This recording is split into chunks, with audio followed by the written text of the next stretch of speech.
BookTrib Live, a Merrill Moss Media production. Today we're chatting with USA Today bestselling author Maisey Yates. In 2009, at the age of 23, Maisey sold her first book to Harlequin, and she has not looked back. Since then, she's written for Harlequin Presents, started the popular Copper Ridge series, and also the Silver Creek series. The last time we had her on BookTrib Live, she was a part of the Fifth Avenue trilogy, and we are super excited to have her back to talk about her latest release, A Christmas Vow of Seduction. Also today, don't forget at the end of the chat, Maisey is actually giving away 3 copies, which is so awesome, of A Christmas Vow of Seduction. So make sure you head over to BookTrib Live, booktrib.com after the chat, and you can enter to win. Thank you so much for joining us. Welcome, Maisey. Hello, thanks for having me. Can you tell us a little bit about A Christmas Vow of Seduction and some of the characters, some of the main characters in the book?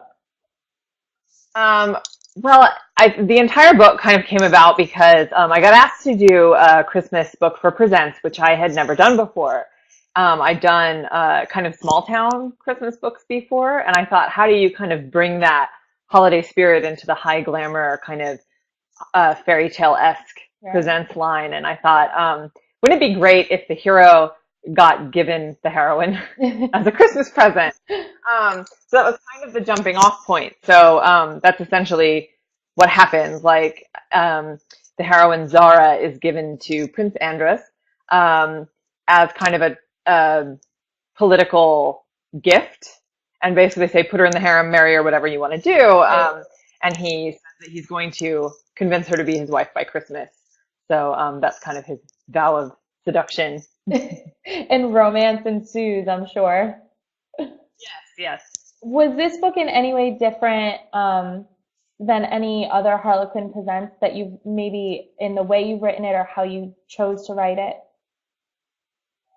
I think it was, I always get kind of inspired by the characters first, and I was thinking about how much fun it would be to do kind of a little feral kind of heroine. And so I did this heroine who's kind of she's a long lost princess of this country that had been taken over in a war, and her servants sent her to live in the woods with this kind of nomadic people, and so she's basically feral, and that was really fun to write. She's a princess, but she wasn't raised in that environment, so it was interesting to pair her with the prince, who's kind of this worldly, sophisticated playboy. So I guess the big difference was that kind of jumping off point with the heroine, this heroine that really hasn't been a part of society, and so she's kind of out of time. Wow, really interesting. Okay. You've also got a second one on the way, actually, The Queen's New Year's Secret, which is coming out in January. Is that right? Mm-hmm. Can you tell us a little bit about that one? Actually, the opening of A Christmas Vow of Seduction, that was a little different. I don't open it from the hero or heroine's point of view. I open it from the point of view of King Kairos, who's actually the hero of The Queen's New Year's Secret. And originally, Princess Zara was intended to be a gift for him, but he's already married. And as we see throughout A Christmas Vow of Seduction, he's unhappily married to his queen, and they married for convenient reasons 5 years ago. And in that 5 years' time, she has failed to produce him an heir. And so on New Year's Eve, she presents him with divorce papers, and all of that kind of anger that he feels about that erupts into passion. And for the first time, they're really passionate with each other. Only then she finds out she's having his baby, finally. He kidnaps her and takes her to his private island, like you do, and to try and kind of save the marriage and find out if there's anything there that's worth saving. And then, of course, she has to reconcile whether she'll ever know if he wants her for her, if it's just because she's now having the heir that he's wanted all this time. And I'd never done a marriage in trouble book before, so it was really fun. Cool. That sounds really interesting. What is it about royalty that romance readers they love it? They eat it up. They can't get enough of it. What is it, do you think, that really draws the readers in? I know for me, it's such a compelling fantasy. I think not just because of the glamour, but to kind of see these people that feel so far removed having these kind of problems and emotions that we all have, just in a much more glamorous way. like getting to be, well, I guess not all of us get kidnapped by our husbands and taken to a private island, but it's the emotion I feel like is relatable, but it's kind of in this really big setting. And then, royalty is so compelling. I know I stayed up all night and watched William and Kate's wedding. Yeah. So it's just something about it, I think, that is such a wonderful fantasy. Yeah.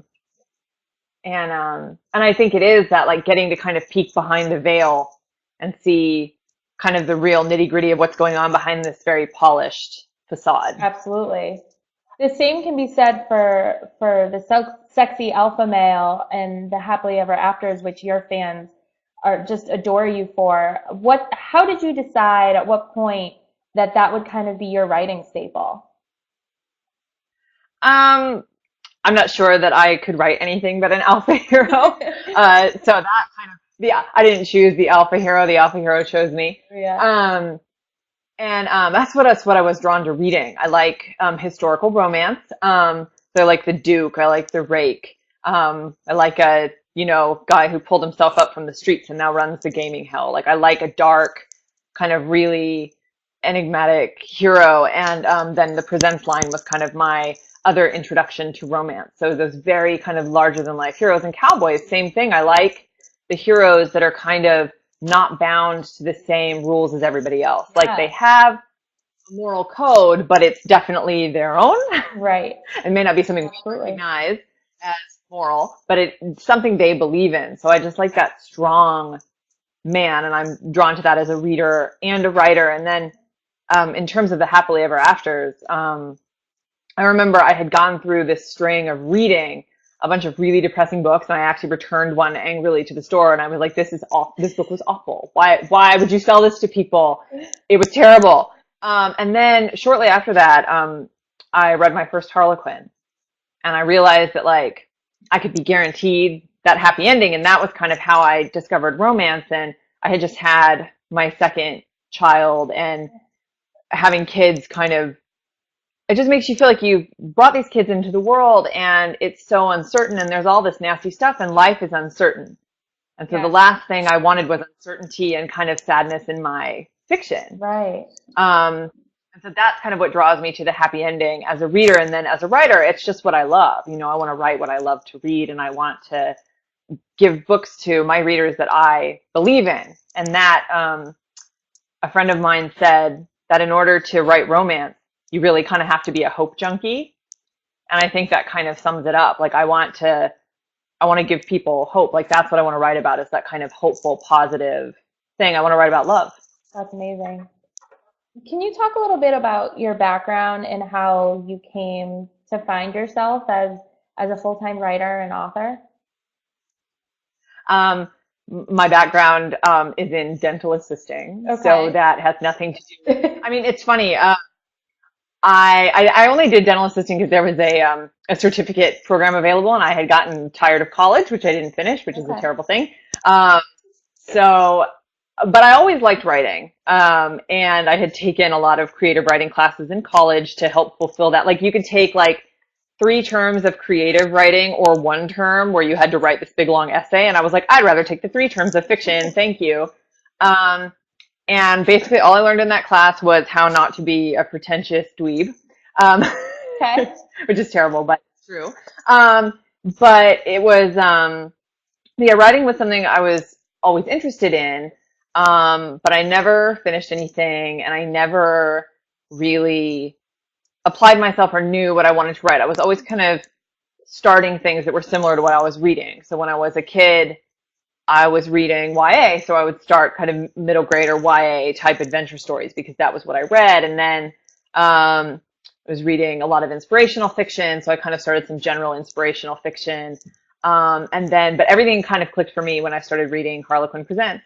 And I was like, this is what I want to write. And so that was the first thing that I ever finished. Wow. But I really just came into it as a reader. I always had kind of a vague desire to write. And then it was like, that was when it all kind of clicked for me, was when I started reading them, and then did some searching and found a contest that Harlequin was running, which I entered, and I didn't even final. But at that point, I had finished a manuscript. So I thought, well, I didn't final in the contest and I didn't die, so maybe I can send this in and get a rejection and it won't kill me either. Um, and so I sent it in and I ended up getting a revision letter and um, revised that and then got more revisions and revised it and got more. And I ended up selling that book. That's amazing. At 23, at the young age of 23. Congrats to you. Do you prefer writing standalones or series? Um, I like both. I think there's something to be said for like coming in and writing a book that is just its own thing and you don't have any kind of, or do you mean like single title versus series Yeah, romance? yeah. Single title versus series. Yeah, okay, because my single titles are a series, so it's, Okay. but I like both. I think that it's really interesting because you would think that, like a single title would take twice as long, and I find that for me it Right. really often doesn't because you have more time to kind of slowly show the characters and really like unfold slowly the conflict and kind of show your characters interacting with their siblings and with a friend and with a boss and kind of show them at their job. And in category romance, the Harlequin Presents is 50,000 words. Okay. And that is, you kind of have to keep it focused on the hero and the heroine, and you Right. have to kind of go full tilt and and you really have to choose these very specific moments to tell something and just get it across in a really Mhm. straightforward way because you don't have 5,000 words to linger in a scene. Right. Um, so I think they both present their own challenges, and I think by the time I'm done doing like 2 presents in a row, I can't wait to get back to the longer books. And then by the time I'm done with a longer book, I'm like, oh, I just want to do a shorter one because it's more immediately satisfying. Right. So, and it's really fun writing the two that are so different because the small town is my single title is Small Town and it's a contemporary Western and it's set in Oregon, which is where I live. And so there's all these great opportunities to showcase settings that are familiar to me and that I love, and they're very kind of like more down to earth. And then you can kind of move to this storyline where the princess is being given to a prince as a gift, which you just can't write anywhere else. It has to be presents. So Right. I think I like the variety more than anything. I think it makes me like both more. Okay. Very cool. What's the hardest part for you is it to get writing? Is it the middle? Do you stall at all? Or is it the end to kind of wrap it up? I love endings. I think they're the easiest part. Beginnings, I think, are the hardest for me. It's making sure that I have all of my ducks in a row, Okay. so that I can kind of get going. And then sometimes, like after the first 10,000 words, I'll kind of stall out and realize no one has a goal. Like I had enough to kind of set it up, not enough to keep it going. Right. So I think the more books I write, the more conscious I am of what's going to trip me up further down the line. So the beginning has become kind of this thing of getting certain things in order, in the first 10K or so. Right. So it's like me anticipating what's going to go wrong. So I would say that has become more difficult where I used to just dive in and write and then the middle would become a problem later. Now I'm kind of like, oh, I like the middle because I've settled in. Okay. Are you an outline Beginning, author? Do you like to go follow like a certain flow, or do you just kind of go for it? I do both, and it really depends on the book. I find outlines are very helpful for the longer books. Um, and what I'll do a lot of the time is kind of write a very, very vague outline. And then with like, especially with the category books, what I'll do is then like what I did, I'm going to show you I just like did a little thing for the last third of the book. And I basically just put, Oh, this that's is like the last third of the presents I just finished. awesome. Okay. And I like to handwrite it or I'll never look at it again. Okay. um, so yeah, I basically kind of outline as I go, I guess, if I get to a point where I feel like I'm stuck. So I'll take a day to take stock, kind of figure out what needs to be done. And then, so I'm definitely a mix of a plotter and a pantser. I just do both. Oh, my screen just died. Oh, There we go. I still have you, so that's okay. I couldn't see you. Oh, okay. What is the best writing advice that you've ever received? To write another book, always. And I think that is the best advice, whether you're published or not. I think when you kind of have ups and downs in your career, if you've written books since that last book came out, it doesn't sting as bad when your sales suck. Okay. Because you've moved on and you Right. have something else lined up and you haven't pinned all of your emotions. You have distance from that project. I think that's true when you aren't published. But I think it's more than just writing every day. It's writing from start to finish. Practicing finishing Yeah. is so important because so many people get caught up in the beginning and they write a million beginnings and it's like, oh, write every day. I'm writing every day. But you need to practice writing the whole book. Yeah. And Absolutely. I think again, whether you're already published or whether you're not published yet, I just think that's the best thing you can do is write the next book. Okay.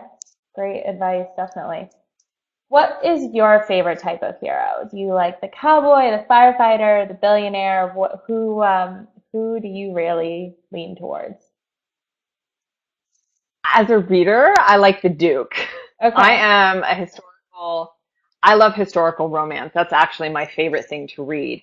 Doesn't suit my voice as well as a writer. But I love a Duke. So I like a read, and then, but like I was saying, I think what I tend to love, the commonality that comes out is that I like the guy that is not bound to everybody else's rules. Right. So whether that's a duke or a billionaire or a cowboy or a Navy SEAL, it's kind of those guys that are like their own whole thing. Okay. And they're not like, so no boys next door for me, really. I'm sorry. There's like one person that does that effectively for me. But otherwise I like guys that are like, yeah, their whole own thing, a law unto themselves. Okay.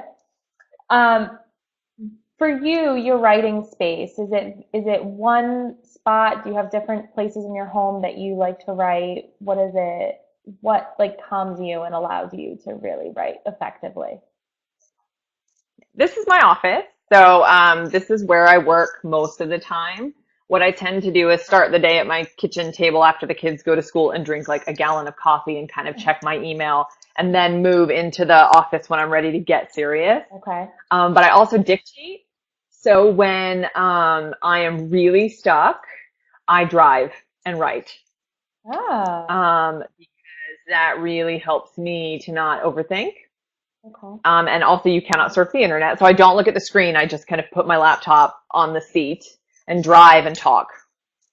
And that kind of helps. So yeah, it's either my office or the car, really. Wow, that's And since I dictate, I can't interesting. be public anymore. Yeah. I think you're the first author that's ever said that that was their process. That's really interesting. I like that. How did you realize that that really helped you? Well, I started dictating out of necessity about 2 years ago, because I write quite a few books a year, and my spirit was willing, but my flesh was very weak, and my tendons were inflamed. And I took like 2 weeks off, and I had gone to England, and I thought, well, I'm going to heal up, it's going to be fine, and I just didn't. So I started learning to dictate, and then from there, I thought, well, what kind of interesting things can you do with dictation? There was definitely a learning curve, but I thought, how do I make this work to my advantage? And one of the things that's helped is I don't have to sit in one position, so that's really helped my back and my neck and all of that. Um, and one day I thought I'm going to try driving, because driving has always helped me brainstorm a problem, going for a walk, driving the car. Those kinds of things have always helped me when I wasn't dictating, just kind of to think of a solution to a problem I was having. So I thought maybe it would work.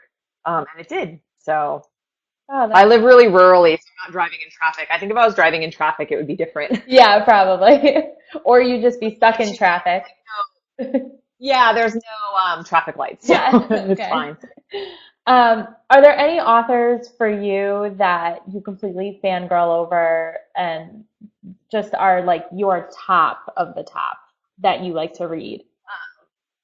I threw myself at Julianne Long at RWA this year. Like my friend Nicole Helm and I, who's another author I love, were on our way to our workshop, and we were like, "But we're going to the Avon signing. We'll be there." Our other friend was doing the workshop. We're like, "We'll be there, we promise."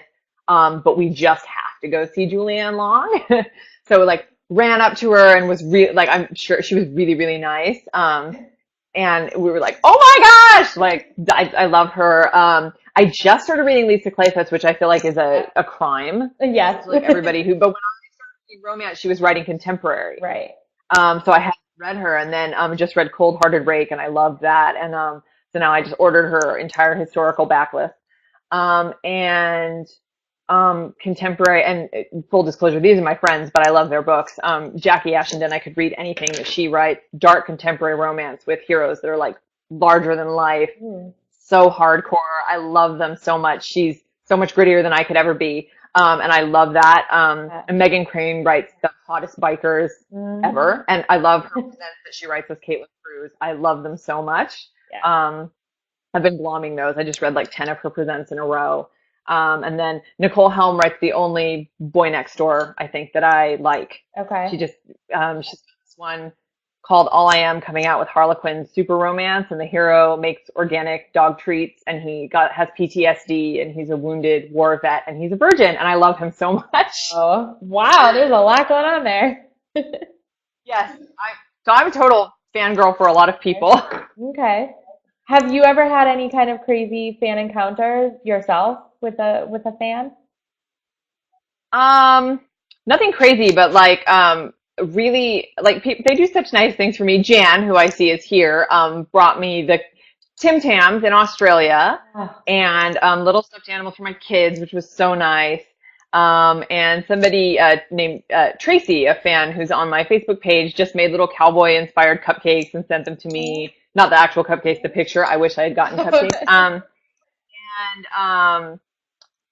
at RWA one time I was registering, and the woman running registrations asked for the name, and I said Maisey Yates, and she was like, "Oh, I love your books," and I was like, "I love you!" Like I never know. I just kind of fangirl back. Right. You're like, I don't know. That's awesome. I'm always so thankful that somebody likes them, and surprised when anybody has any idea who I am. So it's just fun. That's awesome. What are some of your favorite Christmas movies or books? You know, we're in that time of year right now, and everything is all Christmas at this point, even though we haven't gotten to Thanksgiving yet. Do you have any favorites out there? Elf. I watch Elf basically from after Thanksgiving to Christmas on repeat all the time. It's one of my favorite movies ever. Okay. Definitely my favorite Christmas movie. Because it has that great combination of just being like, it's so funny and not like saccharine, right? But still has but it still is very sweet, but it's not, but not too much. So I really like that. I like the little like really clever touches of humor, like, and it's silly, and so I think that's the one that I have to watch every year, multiple times. Do you have any plans this Christmas for yourself, traveling, writing, anything that you have on deck?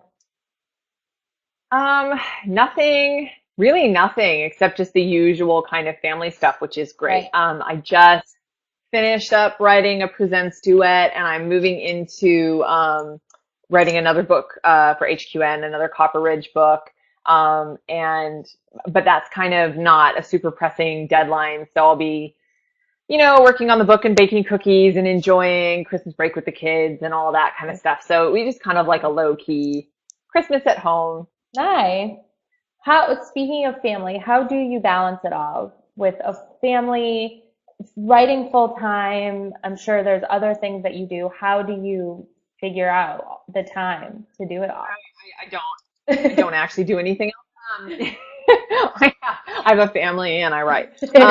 But I would say that I balance it more and less successfully depending on a given day, because I think, but that's something I used to blog for a blog where we were all moms and writers, and that was one of the things that I blogged about a lot, was that I don't think balance is this thing that you magically achieve. Right. You kind of, depending on, I think sometimes you have to shut yourself in your office and write for 12 hours a day because you have to get it done. Yeah. And then you take a week off and you do nothing. But I mean, so I think it's ideal. That's what I'm aiming for this December, is like a really great balance where I'm not working too much. And I told my critique partner, don't let me write more than I have to every day to get the book done, because you know that I will, because I'll freak out and try to get ahead. Right. To make me chill out. Because that's my big thing is that I'm just kind of obsessive. Okay. So I want to kind of work on the book that's in my head. Right. So it's like, so for me, it's like, okay, well, stop punishing yourself. Right. You know, you have to learn to calm down and, you know, but yeah, I would say that it's just an ongoing thing. There are some weeks where I don't do anything and some weeks where I do a ton. Okay.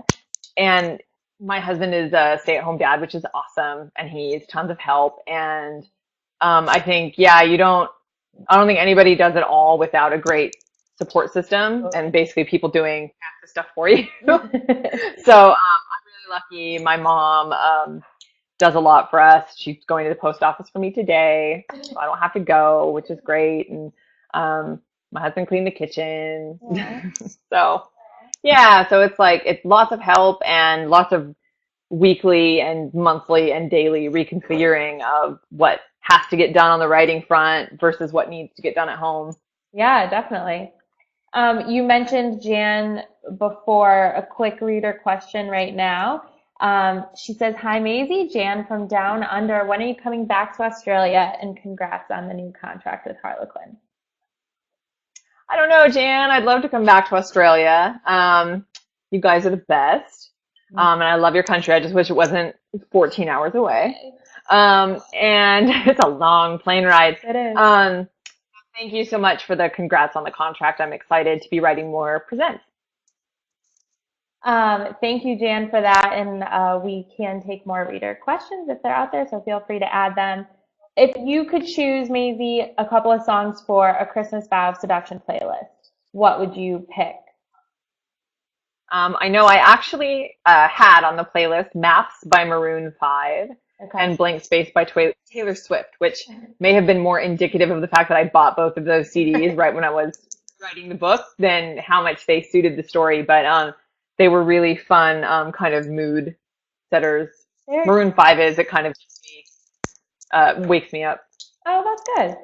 What do you think, in your opinion, is the next big trend to surface in romance? Do you think there is one? Do you think it's already happening? What do you think? I mean, I would say military, because I think that's something that's definitely starting to come back and like romantic suspense and all of that. But I think all of that is a really interesting thing. And yeah, I wouldn't say like I'm opposed to trend chasing because you have to do what you kind of have to do. But I always think there's always room for everything, and there's things that crop up. And I see people talk on Twitter. They'll go like, "Oh, I'm so tired of this," and I'm like, "But there's still other books out there. Like, you don't need to be tired of it, Right. you know?" So I think that's actually a great thing. Something will come into prominence, and it's a good thing, and it's kind of a fun thing. But then no matter what's happening, I think it's all still out there, which is what I love about romance, is that if I'm in the mood for a duke, the duke is there. Exactly. And if I'm in the mood for a biker, like there's bikers. And so yeah, I think there's always stuff that swings kind of more into the conversation, and like you see it maybe on the bestseller list, but like kind of everything is still there. Yeah, definitely. So, my friends. Do you have any kind of writing goals, like things that you haven't written about yet that are on your list where you want to write a book about this person or this kind of topic or storyline? Is there any kind of list that you keep? I do have like a little list of things that I think are fun, and I actually did because that was kind of one of my themes this year was like I need to have fun with what I'm doing. And so this year I actually did a stepbrother and a stepsister. We could talk about trends there, but that's kind of, I mean, that's old school to me. That's like old school romance. So I did a stepbrother and stepsister for Harlequin Presents, and I did Amnesia, which was really fun. And I'd always wanted to do it, and I always said, "Oh, but it's unrealistic. It's this, it's that." And finally got to this place where I was like, "But I don't care. It's really fun, and I would enjoy it as a reader." So and I read a really great historical that had amnesia, and I was like, I'm just going to do it. Nice. So that was really fun, and it was something I'd always wanted to do. And I'd really love to do like a guardian ward kind of a thing, which I think would be great. I haven't done that yet. But I love it. Really good. And a younger woman. I love that stuff. So. Yeah, definitely. You have a huge 2016 coming up. You've already got some coming soon books on your website. And you've written the fourth book in the Deacons of Bourbon Street series. Can you tell us a little bit about that series and the book Strip You Bare that you wrote? Yeah, it's the series was so much fun to do. It was a multi-author series with Megan Crane, Rachel Johns, Jackie Ashenden, and myself. We first kind of conceived of it at RT in New Orleans. Jackie wasn't actually there, but you would never know that by reading her book. She just embodied New Orleans in that book. She's a genius. But when we kind of had come up with the series idea and realized it was going to be bikers, we were like, get in here because you write the most hardcore heroes of any of us. So, and yeah, it was really interesting to kind of, it's a departure for me a little bit, but at the same time, I think there's echoes of a presence in it. I mean, Micah is a businessman, but he used to be a biker. So there's like this kind of, it's an interesting twist where he's kind of a presence hero, but he's definitely a bit more profane. Okay. And the heroine is a kind of virginal debutante, which is definitely something that I've worked with in presents in the past. And it's a theme I really like with the kind of rough biker dude and the really kind of refined woman and kind of what they, what they can bring to each other. Right. And basically, mine is the fourth book, so we're kind of resolving a murder mystery, and because basically the entire series hinges on them figuring out what happened to their ex-president priest, who was in a motorcycle accident, but they come to find out that it was actually there was foul play involved, and so mine is kind of the conclusion of all of that. And it was interesting because I've never really done, like, I've never written a book where guns were fired, so that was different for me. I'm like, there's shooting and there's bikers and it's really fun. And like I said, Megan Crane, who writes Presents as Caitlin Cruz, has the first book, Make You Burn, which is on sale for 99 cents right now. So if you want to start the series, this is the time. And her hero Ajax is just larger than life. He's amazing. It was just so much fun. They're just fun books, and it is that kind of over the top, really intense, and they're like a gritty fairy tale, and it was just fun to do. So read them all together, go grab them, definitely. Any Absolutely. other conferences or book signings that you have coming up before our time is over here today? Really nothing coming up. I'll be at RWA and then probably doing a signing in like next September. So Okay, all right. So, but Something to for the look time forward being, I'm basically scheduled to stay home and chained to my desk while I write more books because, like you said, I do have I have 3 more Copper Ridge books coming in 2016, and I just signed a 6-book contract to do 6 more in that series, and just signed to do more presents. So I'm basically just busy. Congratulations on that. That's awesome. All right, before we go, I'd love to do rapid fire with you. We do a couple of quick questions, this or that kind of questions, whatever pops into your head first.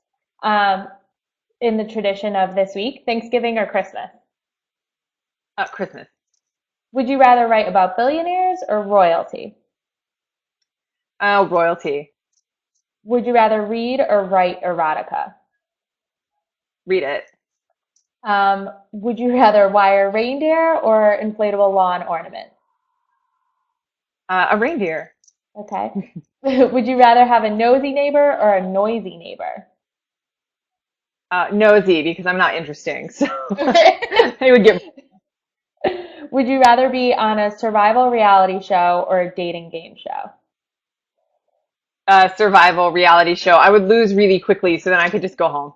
Okay, there you go. Perfect. Maisey, thank you so much for joining us today. Everyone, don't forget, head over to BookTrib.com to enter to win a Christmas Vow of Seduction. Thank you so much for joining us. We had so much fun. Bye, everyone. Thank you. Bye. Bye.